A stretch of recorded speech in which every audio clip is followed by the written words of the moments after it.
열왕기상 5장 1절부터 봉독하겠습니다. 솔로몬이 기름 부음을 받고 그의 아버지를 이어 왕이 되었다 함을 두로 왕 히람이 듣고 그의 신하들을 솔로몬에게 보냈으니 이는 히람이 평생의 다윗을 사랑하였음이라. 이에 솔로몬이 히람에게 사람을 보내어 이르되 당신도 알거니와 내 아버지 다윗이 사방의 전쟁으로 말미암아 그의 하나님 여호와의 이름을 위하여 성전을 건축하지 못하고 여호와께서 그의 원수들을 그의 발바닥 밑에 두시기를 기다렸나이다. 이제 내 하나님 여호와께서 내게 사방의 태평을 주심에 원수도 없고 재앙도 없도다. 여호와께서 내 아버지 다윗에게 하신 말씀에 내가 너를 이어 내 자리에 오르게 할 내 아들 그가 내 이름을 위하여 성전을 건축하리라 하신 대로 내가 내 하나님 여호와의 이름을 위하여 성전을 건축하려 하오니 당신은 명령을 내려 나를 위하여 레바논에서 백향목을 베어내게 하소서. 내 종과 당신의 종이 함께할 것이요 또 내가 당신의 모든 말씀대로 당신의 종의 싹을 당신에게 드리리이다. 당신도 알거니와 우리 중에는 시돈 사람처럼 벌목을 잘 하는 자가 없나이다. 아멘. 6절까지 봉독해 드렸습니다.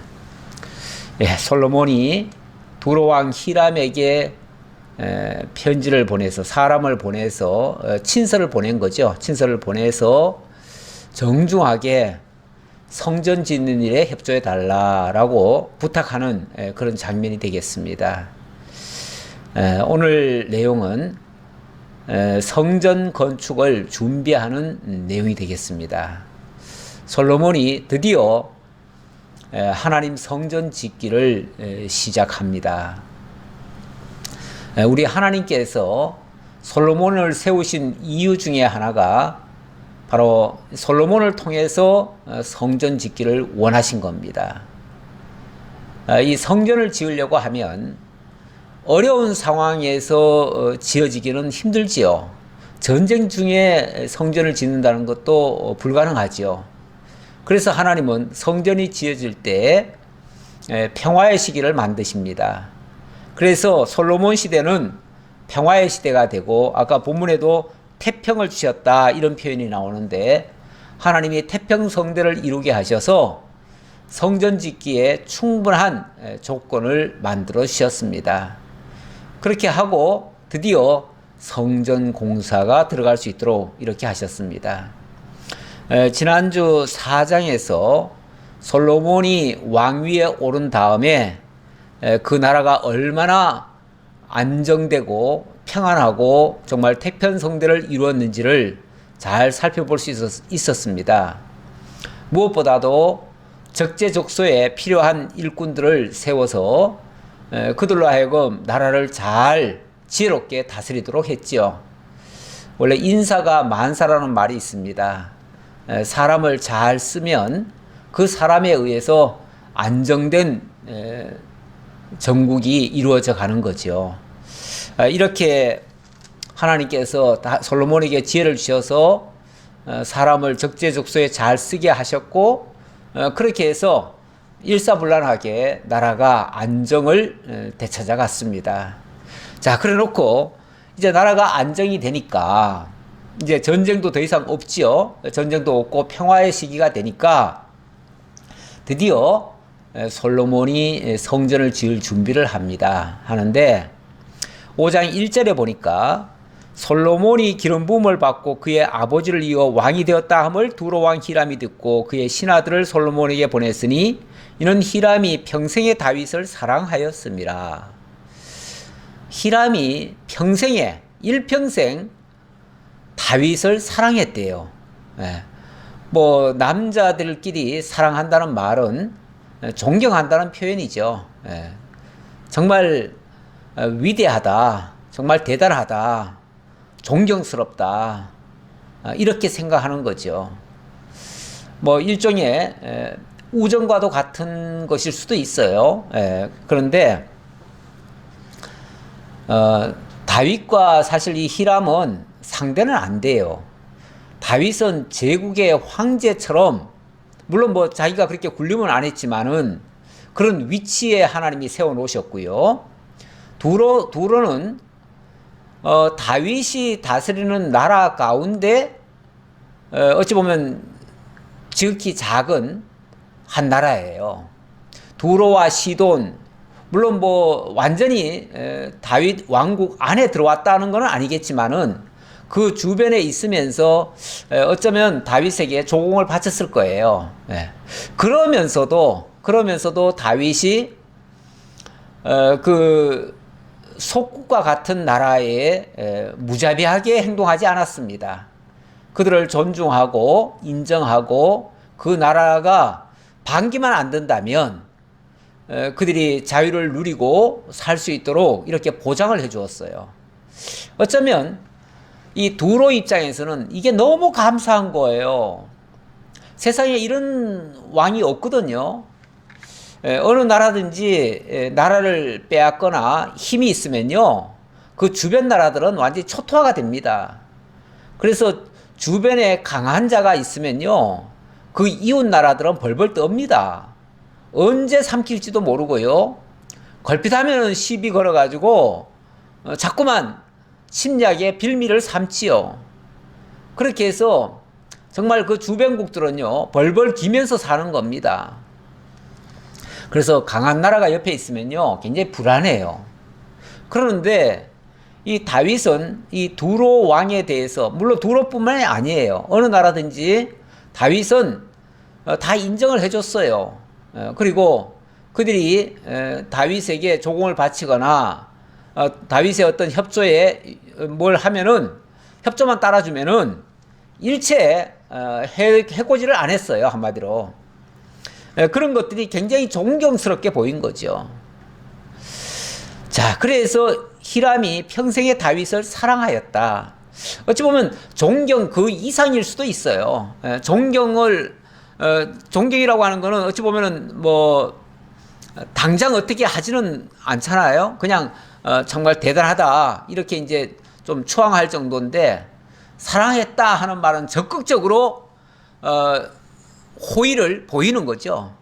어떤 호의를 보이면서 할 수만 있으면은 뭐라도 해주려고 하는 그런 마음이 사랑하는 마음일 텐데, 그러다 보니까 그렇게 존경하던 다윗이 죽고 그의 아들 솔로몬이 왕이 되었다 하는 소리를 들으니까, 사실은 뭐 다윗이 죽고 나서 왕위를 물려준 건 아니죠. 살아있을 때 왕위를 물려줬습니다. 이것도 사실은 굉장히 아마 히람이 봤을 때는 대단히 참 위대한 모습일 거예요. 사람이 그 왕정시대 때는 특히요, 자기가 죽기 전까지는 권력을 내려놓지 않습니다. 권력을 내려놓는 순간부터는 자식이라도 자기를 해할 수가 있어요. 그래서 죽는 그날까지 권력을 내려놓지 않는 것이 왕정시대 권력의 속성이기도 합니다.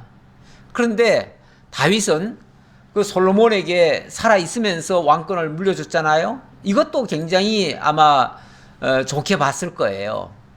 그러다 보니까 솔로몬이 왕위에 오른 것을 또 지극히 또 좋은 모습으로 보면서 진정한 마음으로 축하하기 위해서 사절단을 보낸 겁니다. 이것도 얼마나 잘한 겁니까? 그만큼 존경심이 없으면요, 그런 사절단도 함부로 안 보내지요. 그렇게 해서 신하들을 솔로몬에게 보낸 이유는, 이는 히람이 평생에 다윗을 사랑하였습니다. 다윗을 사랑했기 때문에 다윗이 세운 그 솔로몬도 어찌 보면 존경하는 거죠. 그리고 또 솔로몬이 또 지혜롭다는 것도 이제 알았으니까 축하해주고 싶고요. 또 같이 잘 지내고 싶기도 하고요. 뭐 이런저런 마음이 있어가지고 사절단을 파송했습니다. 그랬더니 아니나 다를까, 역시 솔로몬도 정말 성군답게 뭐 어찌 보면 보잘것없는 한 나라의 왕이 사절단을 보냈는데, 뭐 무시할 수도 있어요. 작은 나라 같으면 무시할 수도 있는데, 이 솔로몬도 최대한 예우를 하는 겁니다. 그렇게 해서 2절에 보니까 이에 솔로몬이 히람에게 사람을 보내어 이르되 당신도 알거니와 내 아버지 다윗이 사방의 전쟁으로 말미암아 그의 하나님 여호와의 이름을 위하여 성전을 건축하지 못하고 여호와께서 그의 원수들을 그의 발바닥 밑에 두시기를 기다렸나이다. 이건 어찌 보면 선왕 다윗이 꿈꾸고 있었던 그 계획 같은 것들을 지금 알려주는 내용이죠. 알려주면서 이거는 친밀한 사람이 아니면은 알려주지 않습니다. 이것도 일종의 국정에 아주 중요한 한 가지 일인데요. 다윗이 무엇을 굉장히 중시했는가를 지금 보여주는 장면인데 이런 것들을 함부로 그렇게 외국의 정상들에게 알리지 않지요. 그런데 다윗이 무엇을 꿈꿨고 어떻게 하기 위해서 그동안 어떤 일을 했었다는 것을 지금 알려주고 있잖아요. 이건 친밀하다는 표시기도 해요. 자, 그러면서 그걸 알려주면서 하는 말이 이제 내 하나님 여호와께서 내게 사방에 태평을 주심에 원수도 없고 재앙도 없도다. 다윗이 그렇게 꿈꾸던 것이 이제 이룰 수 있는 그런 시기가 왔다. 그 말이죠. 그런 때가 왔다. 때가 와서 하나님께서 내게 태평을 주시고 나로 하여금 이 왕위를 얻어서 이제 성전을 지을 수 있도록 해주셨다. 그 모든 기반을 하나님께서 마련해 주셨다. 그 얘기를 이렇게 얘기하는 겁니다. 내 하나님 여호와께서 사방에 태평을 주셨다. 사방의 태평. 사방의 태평이라고 하는 것은 주변의 모든 국가들로부터 어떻게 보면 보장을 받은 거죠. 보장. 그래서 그들이 대적도 하지 않고요. 싸울 생각도 않고요. 그래서 원수도 없고 재앙도 없다. 태평성대죠. 한마디로. 하나님이 이렇게 태평성대를 주신 것은 이제 성전 지을 수 있는 절호의 기회가 왔다라는 것을 알리기 위해서 하는 말입니다. 자, 그러면서 여호와께서 내 아버지 다윗에게 하신 말씀에 내가 너를 이어 내 자리에 오르게 할 내 아들 그가 내 이름을 위하여 성전을 건축하리라 하신 대로 내가 내 하나님 여호와의 이름을 위하여 성전을 건축하려 하오니. 당신도 알겠지만은 원래 우리 아버지께서 성전을 지을 마음의 준비를 하고 있었습니다. 그런데 하나님께서 너는 안 된다. 내가 너에게 아들을 줄 테니까 그 아들을 통해서 아들 때에 성전을 짓도록 해라 라고 하나님께서 다윗에게 말씀하셨다는 거예요. 그래서 그 아들을 통해서 성전을 지을 준비를 하셨는데 그 때가 바로 지금이다 그 얘기죠. 그래서 내가 하나님이 약속한 그 아들 다윗의 그 아들 성전 지을 아들로 주신 자입니다. 제가 바로 그 아들입니다 라고 얘기를 하는 거죠. 그러니까 하나님이 그렇게 우리 선왕 다윗에게 그렇게 말씀하셨으니까 당연히 제가 성전을 지어야지요 라고 말한 거죠. 자, 그러니 이제 본격적으로 우리 성전 지어야 됩니다. 지어야 되는데 여기에 당신도 좀 협조해 주십시오 라고 지금 부탁하려고 이 말을 하는 거예요. 이런 말을 하면 글쎄요, 이 두로가 하나님을 알면 그래야지요 기쁜 마음으로 아마 찬동을 하겠죠. 그러나 하나님을 알지 못하면 그게 무슨 소리야, 왜 성전을 왜 짓는다는 거야, 아마 이렇게도 나올 수도 있겠죠. 그런데 이 두로가 하나님을 믿었다는 말은 없어요. 그러나 다윗이 믿는 하나님은 알았던 것 같아요. 다윗이 하나님을 믿고 그 하나님의 역사가 다윗과 함께 하셨다는 사실은 그가 느끼고 있었던 것 같아요. 그러니까 다윗을 존경하면서 다윗과 함께 하신 하나님을 드높이는 그런 말도 이 두로 왕의 입에서 나옵니다. 그걸 보면 하나님을 온전히 믿었는지는 모르겠으나 그러나 좌우간 좋은 마음을 가지고 있었던 것은 틀림없습니다. 물론 이것도 하나님께서 그에게 주신 선한 마음이죠. 우리 하나님은요, 당신의 성전을 지어 가시는데 필요하면 이방인들도 쓸 수 있습니다. 어떻게 뭐 성전에 들어가는 모든 재료가 이스라엘에서 나는 것만 가지고 할 수 있겠습니까? 그러면 이방 땅에서 당연히 와야 되는데 이방 땅은 기본적으로 하나님을 알지 못하는 자들에 의해서 지배당하고 있는데 거기서 재료들을 가져오려고 하면 당연히 믿지 않는 자들의 손도 빌려야 하는 겁니다. 그래서 하나님은 이 세상의 모든 믿는 자든 믿지 않는 자든 그들을 통해서 당신의 역사에 다 쓰십니다. 뭐 믿지 않는 사람이라고 해가지고 하나님의 일을 안 하는 게 아니에요. 다 하나님의 일을 해요. 저마다. 물론 그것이 선한 일인지 악한 일인지는 더 두고 봐야 되지만 그러나 모든 인류는 기본적으로 다 하나님의 일에 참여하고 있다. 이거는 틀림없습니다. 두로 왕도 어찌 보면 하나님의 선한 일에 쓰임받는 사람입니다. 예. 자, 그런데 이제 솔로몬이 그 두로에게 어떻게 요청을 하는가 아주 정중합니다. 6절 보겠습니다. 당신은 명령을 내려 나를 위하여 레바논에서 백향목을 베어내게 하소서. 내 종과 당신의 종이 함께할 것이요. 또 내가 당신의 모든 말씀대로 당신의 종의 싹을 당신에게 드리리이다. 당신도 알거니와 우리 중에는 시돈 사람처럼 벌목을 잘하는 자가 없나이다. 그리고 마지막 말은 굉장히 겸양의 말이잖아요. 원래 이 큰 나라의 황제나 이런 격에 있는 사람이 작은 나라, 속국 같은 나라의 왕한테 이렇게 정중하게 하는 예는 잘 없습니다. 오히려 힘 있는 나라 같으면요, 힘 없는 이웃 나라들한테 막 강압적으로 요구하기도 합니다. 우리 이거 필요한데 이거 내놔. 안 내놓으면 너희들 가만 안 둘 거야. 협박하고 겁박 줘가지고 강제로 갖다 바치게끔 이렇게 할 수도 있어요. 필요하면 이렇게 할 수도 있고, 경우에 따라서는 뭐 싹을 뭘 줍니까? 싹이 아니라 오히려 내놓으라고 아주 이렇게 협박적으로 하는 경우도 많아요. 그런데 이 솔로몬은 그렇지 않습니다. 아주 정중하게 예를 다 갖춥니다. 뿐만 아니라 나중에는 무슨 얘기까지 하냐면 우리 중에는 시돈 사람들처럼 그렇게 벌목 잘하는 사람이 없습니다.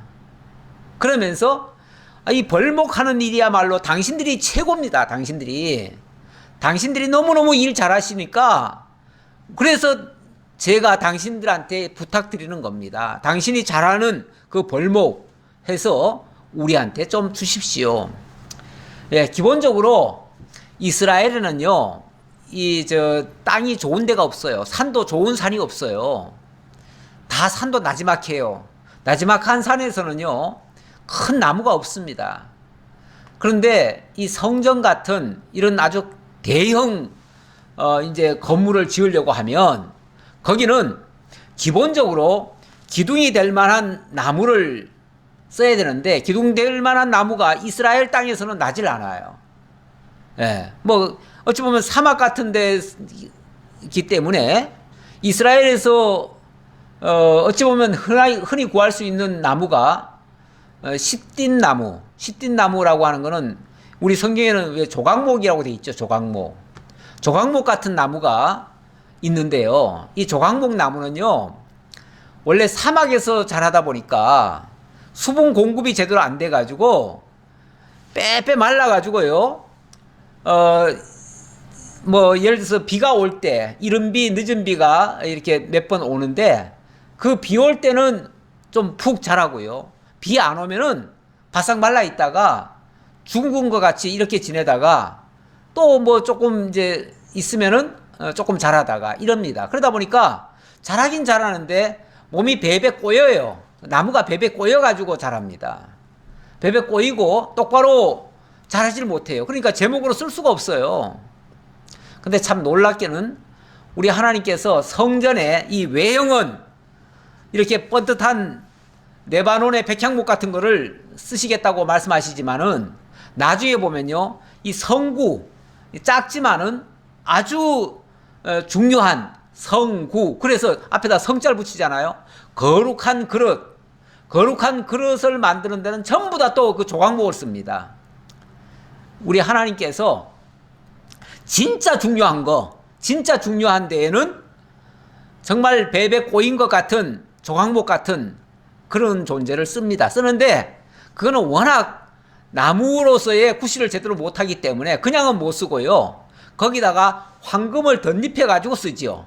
그래서 속에는 조각목인데 겉에는 황금을 씌워 가지고 성구를 만듭니다. 이거는 우리 주 하나님께서 당신의 택한 백성들을 하나님의 나라에 참여시키시는데 그 보잘것없는 존재를 그냥 쓰는 게 아니라 거기다가 그리스도의 의, 황금과 같은 그리스도의 의를 덧입혀 가지고 그 그리스도의 의로 새로운 피조물로 만들어 가지고 사용하신다고 하는 그런 의미가 그 속에 담겨져 있어요. 그러다 보니까 이스라엘 민족은 마치 조각목 같은 거죠. 보잘것없지요. 뭐 그런 사람들이 언제 나무나 제대로 배워봤겠습니까? 그러니까 당연히 레바논의 백향목 같은 거는 아마 관리도 제대로 못할걸요. 그러니까 이거를 솔직하게 솔로몬이 얘기를 하는 거예요. 성전을 짓는데 성전에 기둥으로 쓸만한 나무가 많이 필요합니다. 많이 필요한데 이 나무를 우리 이스라엘 사람들은 벨 줄도 모르고 제대로 운반도 할 줄 모르고 뭘 할 수가 없습니다. 그러니까 그런 것들은 당신들이 잘하지 않습니까? 원래 그 두로와 시돈 이쪽 지역은요, 그 레바논 지역이거든요. 그러니까 그쪽 지역 사람들이 그 레바논 산에서 나무를 벌목도 하고 운반도 하니까 그거는 전문가들이죠, 그쪽이. 소위 말해서 이 나무 벌목하는 데는 당신들이 선수입니다. 당신들이 전문가들입니다. 그러니까 거기에 만약에 필요한 일꾼이 필요하다면 우리가 보태는 줄 테니까 당신네들 벌목공들과 우리가 같이 가서 함께 일해서 그걸 하도록 해 주십시오. 허락해 주십시오. 이렇게 지금 부탁하는 거예요. 자, 그러면서 이 백향목 재료가 필요하니까 당신들이 좀 협조를 해달라 이렇게 얘기를 합니다. 또 백향목 얘기도 또 안 할 수는 없지요. 백향목은 그 레바논에서 자라는 아주 최고급의 목재입니다. 레바논은 굉장히 이제 뭐 이 산이 높아요. 그래서 늘 위에는 늘 눈이 덮여 있다고 그래요. 원래 그 중동 지역은 눈이 그렇게 많지는 않은데 워낙 산이 높은 데니까 눈이 쌓여 있고 그런 데서는 나무가 똑바로 이렇게 자라는 그런 나무들이 있습니다. 그런 나무들이 오랫동안 사람의 손을 이제 안 타고 그러니까 오랫동안 그게 이제 자라면서 아마 굉장히 크게 자라는 것 같아요. 크게 자라고 똑바로 자라고 그리고 이렇게 추운 데서 자라는 나무는요. 나무 결이 굉장히 단단하고요. 그리고 또 향을 간직하고 있다고 그래요. 그래서 이 백향목 나무는 그걸로 만약에 집을 지으면 한 500년 동안은 그 나무에서 은은한 향이 나와가지고 벌레도 먹지 않는다고 합니다. 그러니까 최고급의 나무지요. 단단하면서 벌레도 먹지 않는 나무면서 그건 이제 변형이 없다는 거죠. 그렇게 아주 최고급의 그런 나무를 베어서 우리가 성전에 쓰려고 합니다. 우리 하나님께서 쉽게 말하면 성전의 제목으로 쓰게 하려고 그렇게 예비를 해놓은 거예요. 예비해놨는데 이제 그거 우리가 쓰겠습니다. 그 얘기죠. 자, 이렇게 말을 하니까요. 쉽게 말하면 큰 나라의 왕이 조그만 나라를 깔보지도 않고 협박도 안 하고 이렇게 정중하게 예를 하면서 이렇게 해주시면 우리가 거기에 합당한 또 싹을 주겠다고 그랬잖아요. 그 합당한 예우를 다 해드리겠습니다. 보상도 다 해드리겠습니다. 그 말이죠. 나무값 충분히 쳐드리고 일꾼들 품삯까지 다 드리겠습니다. 이렇게 얘기하는 거죠. 히람으로서는 얼마나 이게 기쁜 소식입니까? 얼마나 좋은 얘기입니까? 그래서 히람이 솔로몬의 말을 듣고 크게 기뻐하여 이르되, 크게 기뻐했다. 너무너무 기쁜 말이죠, 이거는. 뭐 전에 다윗이 특별히 자기들에게 뭘 안 해줘도 존경을 했었거든요. 근데 존경하던 그 왕의 아들 왕이 이렇게 예를 다 갖춰서 대우까지 해주겠다고 하니까, 보상까지 다 해주겠다고 하니까 얼마나 고맙습니까? 그래서 너무너무 기뻐서 이르되, 오늘 여호와를 찬송할지로다. 그가 다윗에게 지혜로운 아들을 주사 그 많은 백성을 다스리게 하셨도다 하고 여호와를 찬양하네요.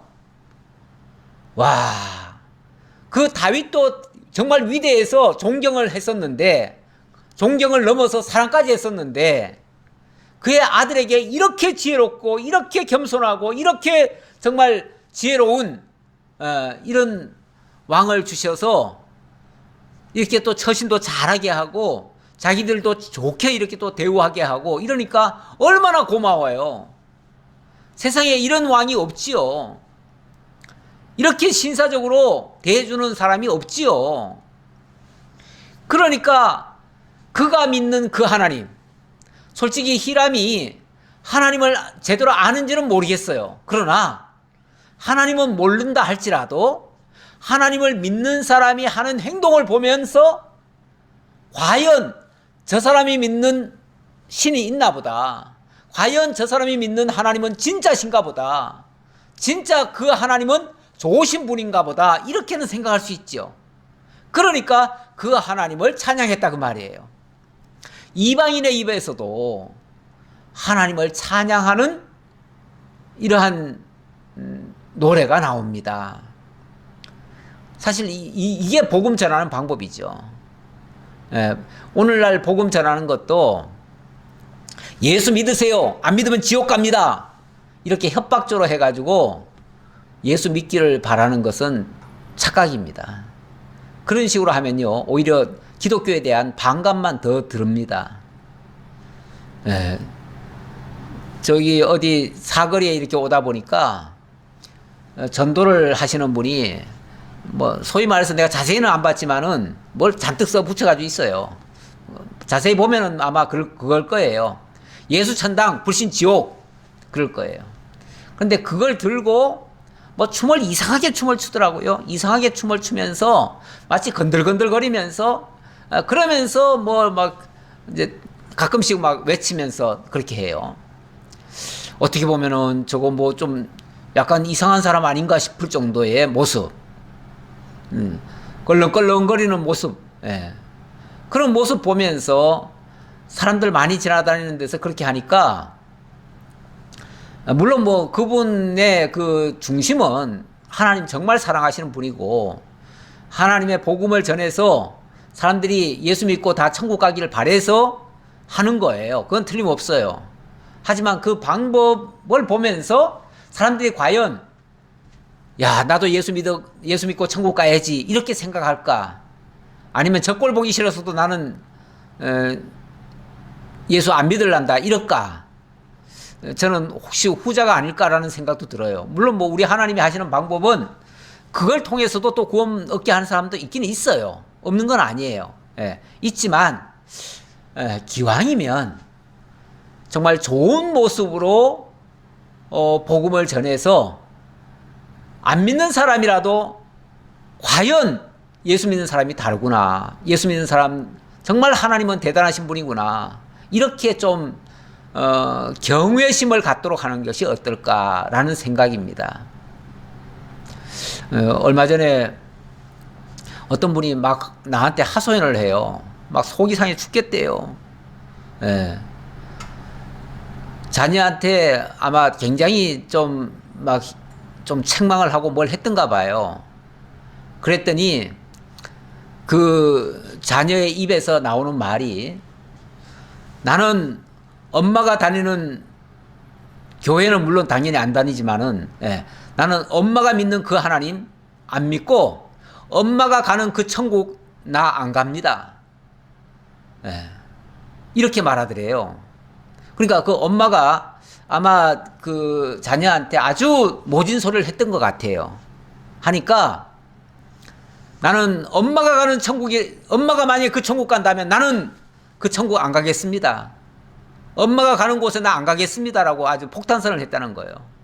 그 소리를 듣고 너무 충격을 받아가지고 저한테 이제 하소연을 하더라고요. 예, 우리가 믿는 사람으로서 너무 정말 욕심이나 차리고 남에게 손해 안 보려고 하고 독한 말하고 그렇게 하면요, 우리가 믿는 하나님도 안 믿으려고 할 거예요. 그리고 결국은 우리의 그 행동이 하나님을 욕보이는 행동이 돼요. 그러니까 우리는 복음을 뭐 말로 막 떠벌려 가지고 전하려고 하기보다는 사람들에게 감동을 주는 것도 복음 전하는 한 방법입니다. 그러니까 할 수만 있으면 기왕이면 말이라도, 여기 아까 보세요. 아까 그 솔로몬이 히람한테 뭐라 그럽니까?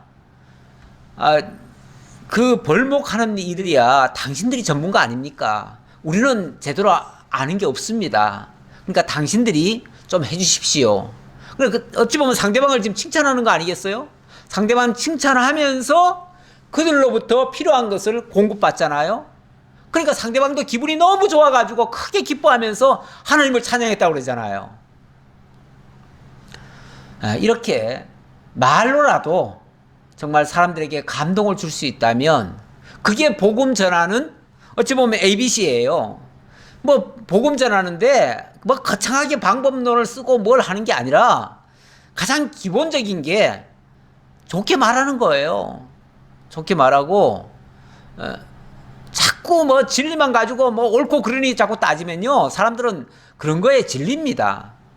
너무 그저 안 믿는 사람들 앞에서 막 하나님 어쩌고 저쩌고 막 떠들어대는 거 좋지 않습니다. 그냥 그들의 있는 그대로 인정하고요. 그들의 좋은 점이 있으면 칭찬해 주고요. 그리고 우리가 또 도움 요청받을 게 있으면 요청하고, 그리고 정당한 대가 지불하고, 이러면은 그 사람들이 아무리 안 믿는 사람이라도요, 다 압니다. 안 믿는 사람도 무조건 예수 믿는 사람 싫어하는 게 아니에요. 예수 믿는 사람들이 깍쟁이 같은 행동을 하니까 싫어하는 거예요.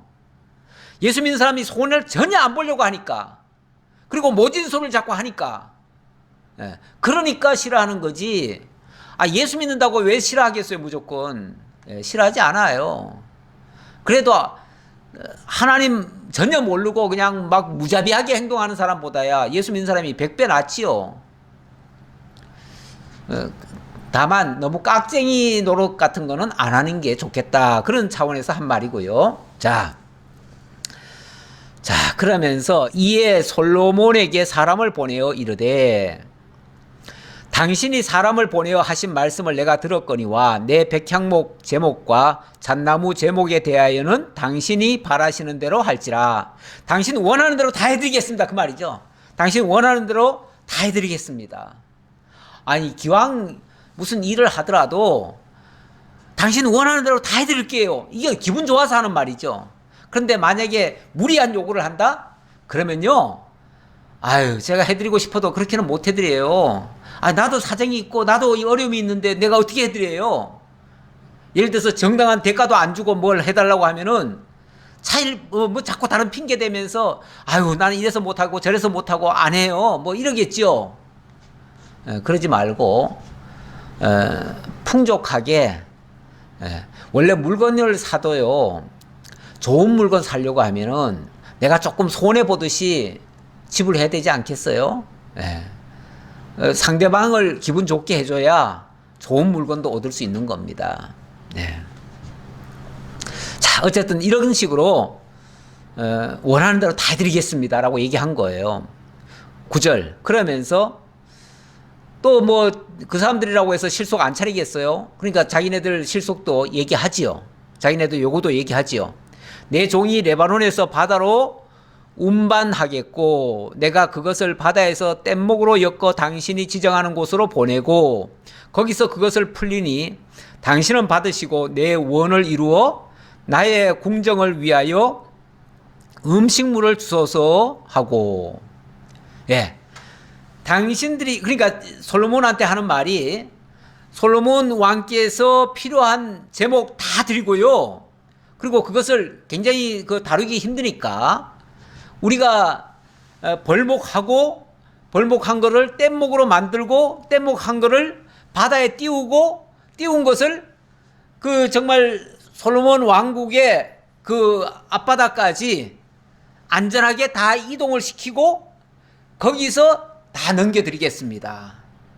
쉽게 말하면은 솔로몬 왕께서는 별로 힘 안 쓰셔도 우리가 다 해드리겠습니다. 그 말이죠. 다 해드리겠습니다. 그럴 테니까 저희에게는 그저 먹을 거, 양식거리 그거나 좀 보내주시면 되게 좋겠습니다. 이렇게 얘기하는 거죠. 사실 백향목이 얼마나 가치가 높은 겁니까? 얼마나 값비싼 겁니까? 거기에 또 얼마나 많은 노동력이 또 투입됩니까?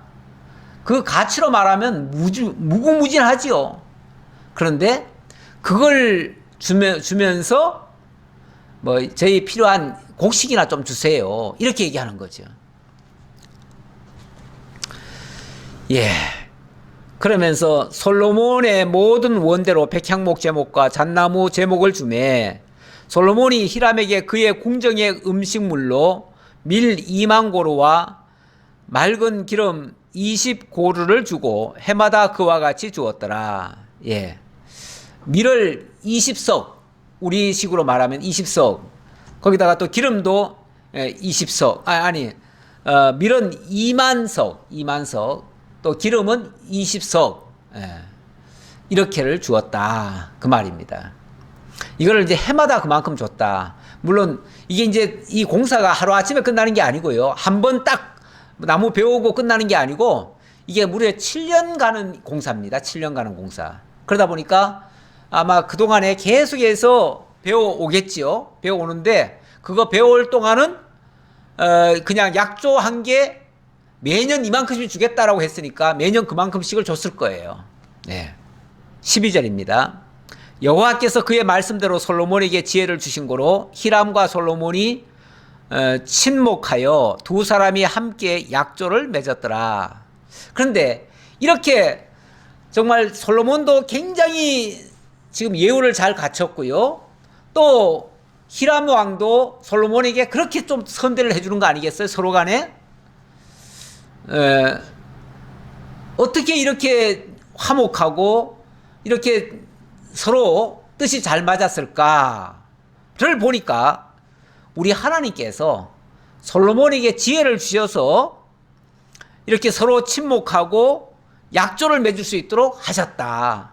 이게 일종의 이제 서로 오늘날로 말하면 일종의 무역 협상 아닙니까? 무역 협상인데 그 협상을 어떻게 이렇게 잘할 수 있었을까를 보니까 하나님이 그 두 사람에게 지혜를 주셨다는 거예요. 특히 이제 솔로몬에게 지혜를 주셨다는 거예요. 그래서 솔로몬이 말한 게 그냥 자기 생각대로 말한 게 아니고 하나님이 주신 지혜로 말을 했다는 거예요. 그러니까 우리가 하나님을 알면 하나님의 그 지혜를 받으면은 정말 말도 조리 있게 하고 말도 남에게 유익하게 하고 기쁘게 하고 남이 정말 이렇게 선대하도록 만드는 말, 한마디로 기분 좋게 말한 거죠. 그렇다고 무슨 상대방 기분 좋으라고 한 말은 아니죠. 충분히 할 말 다 하면서도 상대방 기분 나쁘지 않게, 그리고 정말 기분 좋게 물건을 주고 받고 사고 팔고 하더라도 서로 기분 좋게 하면 얼마나 좋겠어요. 피차간에 좋지요. 가끔씩 물건 사다가 보면은 정말 내 돈 주고 사는데 너무너무 기분 좋을 때가 있어요. 그거는 별거 아니거든요. 그 사람의 말 몇 마디에 그렇거든요. 그 사람이 나를 인정하고 존중하고 서로가 배려하고 이러면서 주고받고 할 때, 그때는 정말 서로 기쁘고 마음이 서로 주고받고 정말 모든 것이 서로 더 주고 싶죠. 그럴 때는. 그래서 왜 장사꾼들이 그런 표현도 하잖아요. 말 한마디에 뭐 천냥빚도 갚고 또는 정말 뭐라도 다 더 주고 싶어가지고 너무 좋으면 그래요. 너무 좋으면은 뭐 손해 보는 거 생각 안 하고 막 더 주고 싶은 거예요. 예. 그럴 수도 있어요. 그래서 말 한마디에 훨씬 더 잘 해주는 경향도 있습니다. 그러니까 기왕 말하는 거 난 돈 주고 하니까 그냥 딱딱 정직하기만 한다. 예. 속이지도 않는다. 물론 뭐 장사가 속여서도 안 되겠지만은 같은 물건 팔더라도요. 좋게 말하면서 파는 거는 상대방도 기분 좋게 하고요. 나중에 또 오고 싶습니다. 그런데 바른 소리라고 무슨 말 좀 하나 좀 부탁을 했는데 아주 모진 소리를 했다? 맞는 소리긴 해요. 맞는 소리긴 한데 두 번 다시 가고 싶질 않아요. 그런 집은. 두 번 다시. 예. 아니 뭐 같은 돈 주고 왜 거길 가? 그렇게 기분 나쁘게 말하는데 이렇게 나오지요.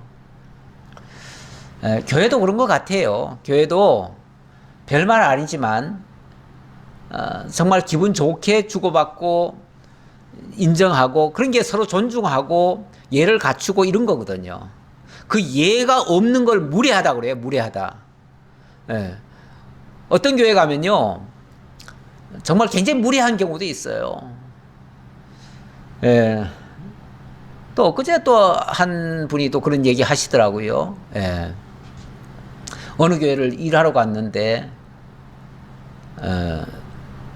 아마 때가 됐는데 진짜 먹을 거리 하나도 안 주고 이제 식사 시간이 됐으니까 뭐 밥이라도 좀 먹고 일을 했으면 좋겠다 싶었는데 아주 매몰차게 얘기를 했다는 거예요. 그러면서 정말 어떻게 교회가 이렇게 매정한가 해가지고 교회에 대한 아주 이미지가 굉장히 나빠졌다라고 그렇게 얘기를 하시는데 요즘 큰 교회들 같은 경우는요, 이 음식 같은 거를 교회에서 성도들이 정성껏 만들어서 이렇게 공급하는 게 아니고 외주를 줍니다. 외주를 주면은 그 사람들은 그게 다 한 사람 한 사람 다 돈 받고 하는 거예요. 돈 받고 하다 보니까 그러면은 식권이 있든지 아니면 교인으로 등록이 돼 있든지 뭘 해야 이걸 음식을 먹을 수가 있어요. 안 그러면 먹을 수도 없어요. 그러니까 아마 제3자가 봤을 때는 굉장히 매정하죠. 어떻게 교회가 저렇게 야박하고 저렇게 매정할 수가 있느냐. 이 세상 지금 구조가 그렇게 지금 만들어져 가요. 특히 대형 교회는 더 그래요. 그럴 수밖에 없지요. 왜냐하면 거기는 뭐 솔직히 교인이 너무 많다 보니까요. 교인이 누가 누군지도 잘 몰라요. 한마디로 기업화가 돼서 그래요. 기업화가 되면은 막말로 표가 있어야 돼요. 아니면 뭘 찍고 들어가야 돼요. 찍고 들어가야 교인으로 인정받고 거기서 밥도 나오고 뭐도 할 수도 있는 거예요. 이런 식이 되니까 삭막해지죠. 한마디로 삭막해지죠. 그런데 이 솔로몬과 두로 사이에는 이렇게 아름다운 말로 주고받으면서 서로가 더해주고 싶은 마음. 아마 백향목을 막 더 주고 싶었을걸요. 그리고 솔로몬도 풍족하게 또 줬을 테고요. 서로 만족하고 기뻐했지요. 자, 이렇게 하는데 이에 솔로몬 왕이 온 이스라엘 가운데서 역군을 불러일으키니 그 역군의 수가 3만 명이라. 솔로몬이 그들을 한 달에 10,000명씩 번갈아 레바논으로 보내매 그들이 한 달은 레바논에 있고 두 달은 집에 있으며 아도니람은 감독이 되었고. 예. 아까 그 두로 왕이 뭐라고 그랬냐면 우리가 나무 베어다가 뗏목 묶어다가 바다로 띄워다가 그냥 솔로몬 왕국의 그 항구까지 안전하게 우리가 다 해드릴게요 그랬어요. 그러면은 솔로몬은 뭐 사람 보낼 것도 없겠네요. 필요 없잖아요. 다 해줄 거니까. 그런데 솔로몬이 어떻게 하냐면 일단은 그렇게 해준다는 그 성인은 고맙다라고 하고, 그리고는 뭐라 그러냐면, 아, 그래도 우리도 사람이 가야지요. 우리도 해야지요. 함께 해야지요. 그러면서 여기서 사람을 보내는 거예요. 사람을 보내는데, 일단 벌목공으로 3만 명을 보냈대요. 3만 명을 보내는데, 그 3만 명을 한꺼번에 다 보내는 게 아니라, 한 달에 10,000명씩 보낸대요. 10,000명씩. 그래가지고 번갈아 가면서 일을 시켰다는 거예요. 무리하게도 안 시켜요. 번갈아 가면서 한 달은 거기 가서 일하고, 2달은 집에 와서 쉬고, 또 한 달은 거기 가서 일하고, 2달은 이렇게 교대로, 3교대로 쉽게 말하면 그렇게 했다는 거예요. 솔로몬이 지혜롭게 일을 하는 거죠. 일도. 그리고 원래 일이라고 하는 게요, 내가 전문가가 아니라 할지라도 남에게만 다 맡겨놓고 그 사람만 믿고 있으면요, 일이 잘 될 것 같지만 남은 어디까지나 남입니다. 돈 받고 하는 일은요, 그 돈 가치 어느 정도 됐다 싶으면요, 손 띄어요. 그럴 수도 있어요. 그러면 일이 차질이 일어날 수도 있어요. 그래서 남 믿고 일 맡겨놨다가요, 낭패당하는 사람들이 가끔씩 있습니다. 공사하다가도 나는 아무것도 할 줄 몰라요. 그러니까 전부 다 남에게 다 맡겼죠? 아, 돈만 주면 다 해준다 하니까 돈 갖다 맡겼어요. 그런데 어느 날 돈만 먹고는 그냥 날라버려요. 그 나중에 왜 날랐느냐라고 이제 나중에 찾아서 얘기해 보면은 그거 가지고는 안 된다는 거예요. 내 할 만큼 다 해줬다. 그리고 그냥 나자빠지는 거예요. 그런데 일이라고 하는 게요, 내가 설령 도움이 안 되더라도 가서 일을 해주든지, 그러면 같이 일을 하면서 또 배우기도 하잖아요. 배우기도 하고, 또 같이 일을 하면요, 능률도 더 좋고요. 그럴 수 있습니다. 왜 뭐 짜장면 집에 종업원을 써가지고 주방에 음식을 만들어 내지만은 그 주인도 그 기술을 배워야 됩니다. 아이, 뭐 내가 주인이 뭐 그거까지 하겠어? 아, 나는 돈이나 받을 거야. 그러고 있으면요, 어느 날 이 친구가 큰 소리 치고 자기 아니면은 중국집 이거 안 돌아간다. 그러면서 어느 날 스트라이크 일으킵니다. 그러면은 그날로 문 닫아야 돼요. 중국집 장사 못해요, 그날부터. 예. 그러면 그다음부터 이 친구가 요구하는 대로 다 돈도 더 줘야 되고요. 만약에 조금이라도 사고 나면은 일이 안 돼요. 문 닫아야 돼요. 그래서 남을 쓰더라도 주인도 좀 배워놔야 됩니다. 그 사람만큼은 못하더라도 좀 배워놔야, 여차하면은 만약에 뭐 중간에 일하기 싫어가지고 나 나가겠다 그러면은요, 그렇게 큰 소리 치면은 그럼 나갈 테면 나가라 그러면서 사람을 쓰면요, 이 주인이 알고 쓰면은 그렇게 함부로 행동하지 않습니다. 그러니까 일이라고 하는 것이 남에게만 맡길 게 아니라 주인도 같이 해야 되는 거예요. 다시 말하면 두로가 다 해준다고 해도 솔로몬은 우리도 하겠다, 참여하겠다 이렇게 얘기한 거죠. 얼마 전에 그 요소수 사태 일어났잖아요. 요소수 사태. 우리가 이게 중국한테 너무 의존했잖아요. 중국한테만 의존하다 보니까 우리나라 그 생산업체들은 다 문을 닫고 다 안 해버렸어요. 안 했는데 갑자기 중국에서 재료가 떨어져 가지고 요소수를 못 보내주니까 우리나라가 올수도비 돼버렸잖아요. 만약 우리나라 공장이 있었다면은 중국도 그런 식으로 행동하지 않아요. 그런 걸로 무기 삼지 않아요. 그리고 오히려 자기네 거 안 사줄까봐 늘 공급을 해대지요. 어떻게 해서라도 해대지요. 그런데 우리 공장들이 다 문을 닫고 안 하니까 여차하면은 그냥 중단시켜버리는 거죠. 우리 안 주면은 너들 어쩔 거야 하면서 그렇게 큰 소리 치는 거죠. 그래서 이 전략적인 것들은요, 우리나라가 손해를 보더라도 해야 되는 겁니다. 예. 무슨 얘기 하려고 그러냐면, 두로가 다 해준다고 해도 솔로몬은 솔로몬 나름대로 일꾼을 써야 된다 그 말이에요. 써야 된다. 예. 벌목도 해야 되고요, 벌목하는 일에 가 있어야 돼요. 그래야 일이 제대로 되는 겁니다. 그래서 3만 명을 모아다가, 이게 그러니까 3만 명이 가서 벌목할 정도면 얼마나 많은 나무가 필요했다는 얘기겠습니까? 예, 그만큼 했다는 얘기고요. 솔로몬에게 또 짐꾼이 7만 명이요 산에서 돌을 뜨는 자가 8만 명이며, 어우, 보니까 짐꾼은 쉽게 말하면 거의 운반공이죠. 예. 아까는 벌목공이고요. 지금은 또 운반공이에요. 운반공은 짐꾼보다 더 많아. 7만 명이에요. 7만 명. 거기다가 산에서 돌 뜨는 자는 또 8만 명이나 되네요. 이 돌, 그러니까 이 원래 성전을 짓는데 돌도 많이 들어갑니다. 큰 돌들이 막 들어가죠. 그런데 그 큰 돌들은 이 산에서 직접 캐가지고 내려와야 돼요. 근데 그거 옮기고 뭐 하는데 얼마나 많은 사람이 필요합니까? 거기에 또 8만 명이 필요했대요. 그러니까 보세요. 3만 명, 7만 명, 8만 명, 8, 26, 18만 명이죠? 18만 명. 예, 이렇게 해서 총 18만 명의 일꾼들을 이 성전 짓는 일에 쉽게 말하면 동원을 한 거예요. 물론 여기에는 뭐 히람이 쓰는 일꾼 외겠죠. 외로 지금 이렇게 또 했겠죠. 그러니까 실제로는 20만도 넘는다는 얘기죠.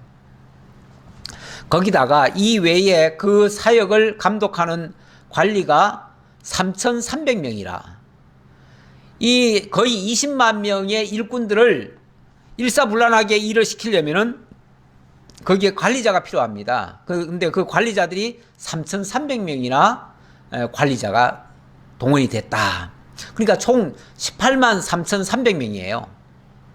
엄청난 숫자지요. 그들이 일하는 백성을 거느렸더라. 이에 왕이 명령을 내려 크고 귀한 돌을 떠다가 다듬어서 성전의 기초석으로 놓게 하며, 이 돌들은 성전의 기초석을 놨대요. 성전을 쉽게 말하면 이 바닥이라고 하는 것이 일단은 모든 건물에는 기초석이 제일 중요합니다. 기초석이라고 하는 거는 그 바닥에 까는 돌이에요. 요즘은 콘크리트로 바닥을 단단하게 합니다. 단단하게 하는데 옛날에는 그런 단단한 게 없잖아요. 뭐 흙 위에다가 집을 지어놓으면 쑥쑥 들어가잖아요. 물러가지고 나중에 뭐 바람 불거나 뭐 하거나 하면 휘청휘청하면서 자꾸 파고 들어가요, 땅으로. 그래서 밑에 기초석을 놔야 되는데 기초석을 뭐 조그만 돌덩어리 갖다 놓을 수는 없어요. 큰 바위를 갖다 놔야 됩니다. 그래야 어떤 비바람에도 요동치지 않는 거예요. 그래서 기초석이 든든해야 되는데 이런 것들은 산에서 아주 통째로 큰 돌을, 그 반석이라고 그러죠. 큰 돌을 반석이라고 그래요. 이 반석을 캐와야 돼요. 캐가지고 그걸 옮겨야 되는데 이게 뭐 보통 그 사람이 쓸 수 있는 게 아니에요. 그러니까 뭐 8만 명이나 필요하죠. 돌을 캐는 사람이 8만 명, 채석공이 8만 명, 또 운반공이 7만 명, 또 나무 벌목공이 3만 명. 그러니까 아마 이 7만 명, 8만 명은 돌 캐는 쪽에 많이 동원이 된 것 같아요. 어쨌든 그걸 해가지고 솔로몬의 건축자와 히람의 건축자와 그발 사람이 그 돌을 다듬고 성전을 건축하기 위하여 제목과 돌들을 갖추니라. 그런데 이 돌들을 또 잘 다듬는 사람들은 여기 보니까 그발 사람이라고 그러네요. 그발 사람. 이 그발 지역의 사람들이 또 이 돌은 또 잘 다스리나 봐요. 아무래도 이스라엘은 또 이렇게 큰 돌이 또 없어요. 큰 돌이 없으니까 그발에서 소위 말해서 그 돌을 또 수입해 왔을 거예요. 그러면 아까 여기 자세하게 설명은 지금 그발에서 돌 캐오는 장면은 얘기 안 하는데 틀림없이 이 히람처럼 그렇게 그발에게도 아마 연락을 해가지고 사람을 보내가지고 우리가 거기 돌을 쓰고 싶습니다. 거기 산에 있는 그 돌을 쓰고 싶으니까 그 돌을 기초석으로 쓸 수 있도록 허락해 주십시오. 그리고는 이 8만 명을 보낸 것 같아요. 이제 성전을 이런 식으로 솔로몬이 지을 준비를 했습니다. 이 일이 정말 보통 일이 아닙니다. 이것이 만약에 전쟁이라도 나거나 기근이라도 나거나 아니면 질병이라도 나거나 이러면요, 이런 일 못합니다. 이런 일은 다른 어떤 쉽게 말하면은 그 위협적인 것들이 없어야, 그야말로 태평성대가 돼야 순수하게 여기에 올인을 해서 이 일을 할 수가 있는 겁니다. 그래서 하나님이 전에 다윗이 성전 지으려고 할 때는 너는 안 돼. 너는 피도 많이 흘렸고, 그리고 다윗 시대 때는 주로 전쟁을 많이 했잖아요. 그러니까 전쟁하면서 성전을, 내 집을 지을 수는 없어. 그렇게 말씀하시면서 네 다음에 하나님의 사랑을 입은 자 여디디야, 그리고 화평을 이룰 자 바로 솔로몬이라고 하는 아들을 줄 테니까 그 아들을 통해서 성전 짓도록 해라 라고 말씀하셨어요. 그래서 여기 지금 말하는 이 제목들, 그리고 이 기초석, 이거 말고는 어쩌면은 다윗이 다 준비해 놨을 거예요. 다 준비해 놓고 성전 지으려고 진작부터 마음은 다 가졌으니까요. 다 준비해 놓고 솔로몬 시대에 와서 태평성전을 만들어 가지고 성전을 짓게 하십니다. 우리 하나님 이렇게 빈틈없이 일하시는 분이에요. 이게 하루아침에 되는 일도 아니에요. 이게 무려 7년이나 갑니다. 7년 동안. 7년 동안 이 많은 인원이 한 가지 일에 올인을 해서 이 일을 기어코 만들어내십니다. 하나님의 지혜로 되어지는 일들입니다. 하나님의 능력으로 되어지는 일들입니다. 하나님의 집은 하나님이 지어가십니다. 하나님의 일은 하나님이 해내십니다.